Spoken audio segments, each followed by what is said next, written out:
माणूस राग जितक्या सहजतेने व्यक्त करतो तितक्या सहजतेने प्रेमही व्यक्त करू शकला असता तर जगायला खरंच किती मजा आली असती नाही. कारण माणसाच्या निम्म्या समस्या या व्यक्त केलेल्या रागामुळं आणि कधीच व्यक्त न केलेल्या प्रेमामुळं वाढतात. शब्द बोलताना शब्दाला धार नको तर आधार असला पाहिजे, कारण धार असलेले शब्द मन कापतात आणि आधार असलेले शब्द मन जिंकतात. निर्णय चुकतात आयुष्यातले आणि आयुष्य चुकत जातं.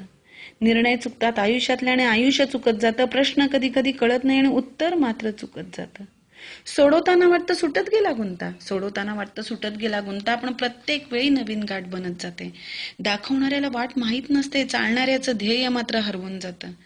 दिसतात तितक्या सोप्या नसतात काही गोष्टी, दिसतात तितक्या सोप्या नसतात काही गोष्टी. अनुभव म्हणजे काय ते तेव्हाच कळतं.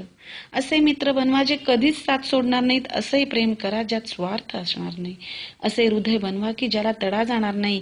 असे हास्य बनवा ज्यात रहस्य असणार नाही. असा स्पर्श करा ज्याने जखम होणार नाही. आयुष्यात असे लोक जोडा जे वेळ येईल तेव्हा तुमची सावली आणि वेळेला तुमचा आरसा बनतील. कारण आरसा कधी खोटं बोलत नाही आणि सावली कधी साथ सोडत नाही. वपू काळे म्हणतात, कोणी कसं दिसावं यापेक्षा कोणी कसं असावं याला महत्व आहे. ते शक्य नसेल तर जास्तीत जास्त कसं नसावं याला तरी नक्कीच महत्व आहे. स्वप्न पूर्ण झालं नाही तर रडायचं नसतं, रंग उडाले म्हणून चित्र फाडायचं नसतं. फक्त लक्षात ठेवायचं असतं, सर्वच काही आपलं नसतं. आपल्या दुःखात कदाचित दुसऱ्याचं सुख असतं. छोट्याशा या आयुष्यात खूप काही हवं असतं, पण पाहिजे तेच मिळत नसतं. असंख्य चांदण्यांनी भरून सुद्धा आपलं आभाळ मात्र रिकामं असतं.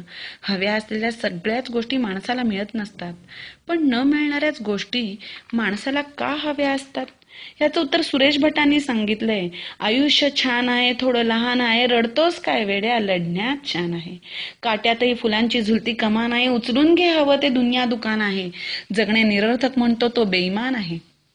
सुखासाठी कधी कधी हसावं लागतं तर कधी कधी रडावं लागतं.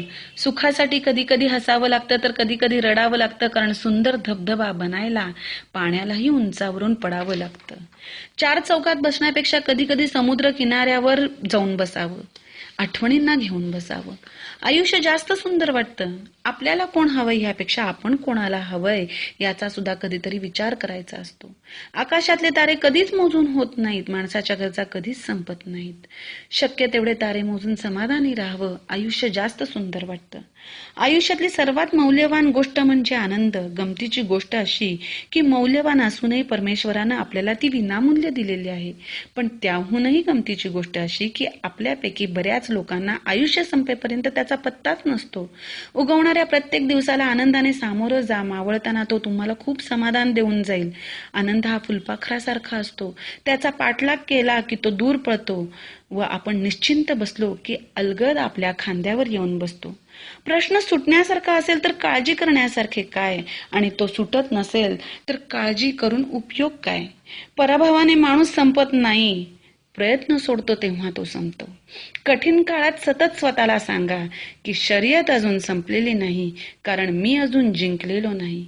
छूले आसमान जमी की तलाश न कर, छूले आसमान जमी की तलाश न कर, जीले जिंदगी खुशी की तलाश न कर, जीले जिंदगी खुशी की तलाश न कर, बदल जाएगी तकदीर खुद ही मेरे दोस्त, बदल जाएगी तकदीर खुद ही मेरे दोस्त, मुस्कुराना सीख ले वजह की तलाश न कर.